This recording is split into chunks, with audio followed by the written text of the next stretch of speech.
Hi, improv friends. Lee the Lone Improviser, here to talk to you about a great improv game. This is a part of my series about how to play improv games, so you can like, comment, and subscribe, show your support, and stay up to date.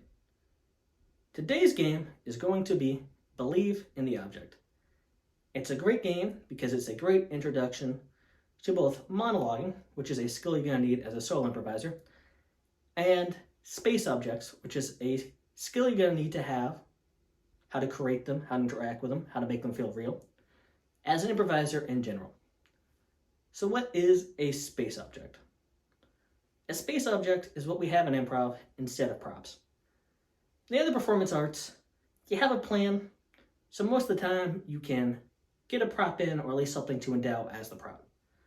But in improv, kind of by definition, we don't have a plan. So a space object is what we use instead. And it's just an object made out of space. And that'll be your prop.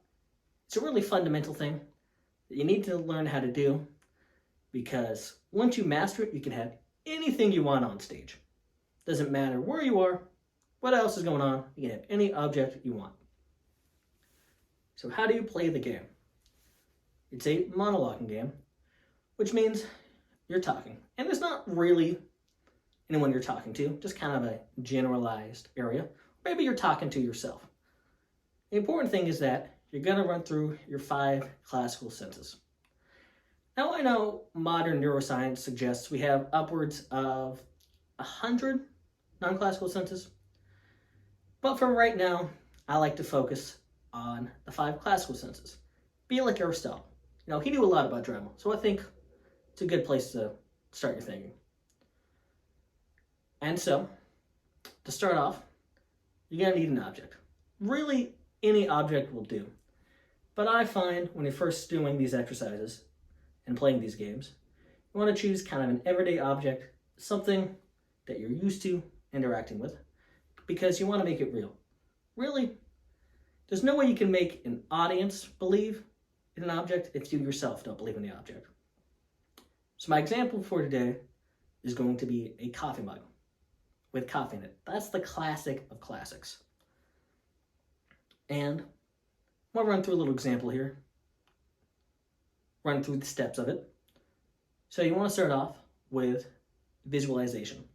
Before you even touch it, interact with it, you want to make the object real.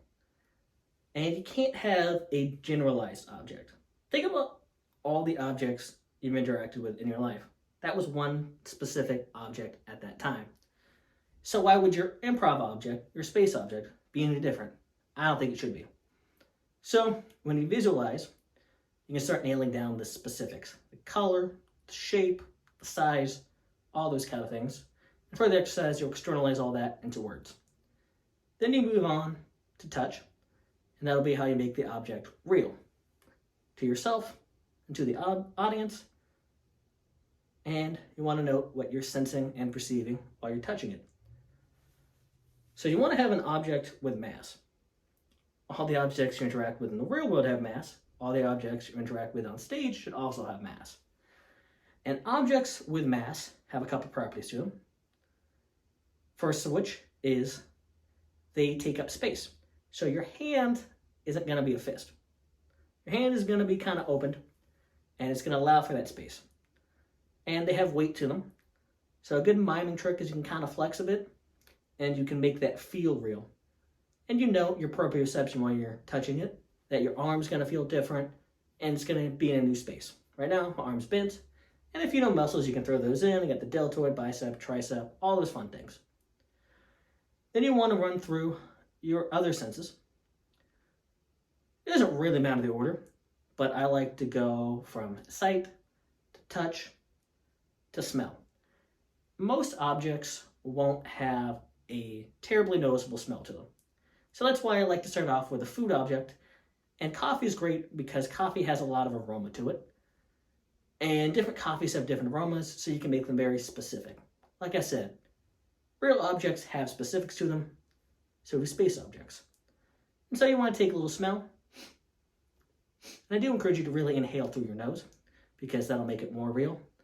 And hopefully you get a bit of that reflex that your nostrils will kind of expand and you can get more of that olfactory sensation.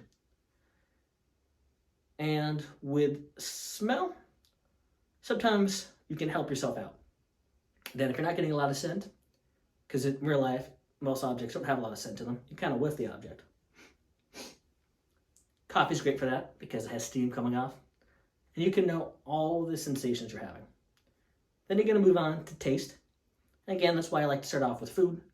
Because unless you're getting absurd with it, most non-food objects you're not going to taste. But food objects, you're going to taste. And you're going to have a nice sensation with them. And I like coffee because in real life, I like coffee. So you take a sip. And you smell like taking a sip. But you take a sip. By the way, I really am improvising right now. And you take a sip. And you just let whatever's happening happen. So you notice the mouthfeel, the texture, the flavors of it. Let that sit for a bit. Then lastly, you're going to talk about sound. And most objects, especially food objects, are going to be non-mechanical objects. And non-mechanical objects are inanimate, so they don't have a lot of sonic qualities to them. They don't make a sound. But that's where we, as improvisers, come in and endow the object with some sound by interacting with it. So you might flick it, you might scrape it, whatever you want to do. But once you've run through your 5 senses, pretty much done with exercise, and you can place your object on down. That's the game. Thanks for watching. As long as you're improving, you're improving.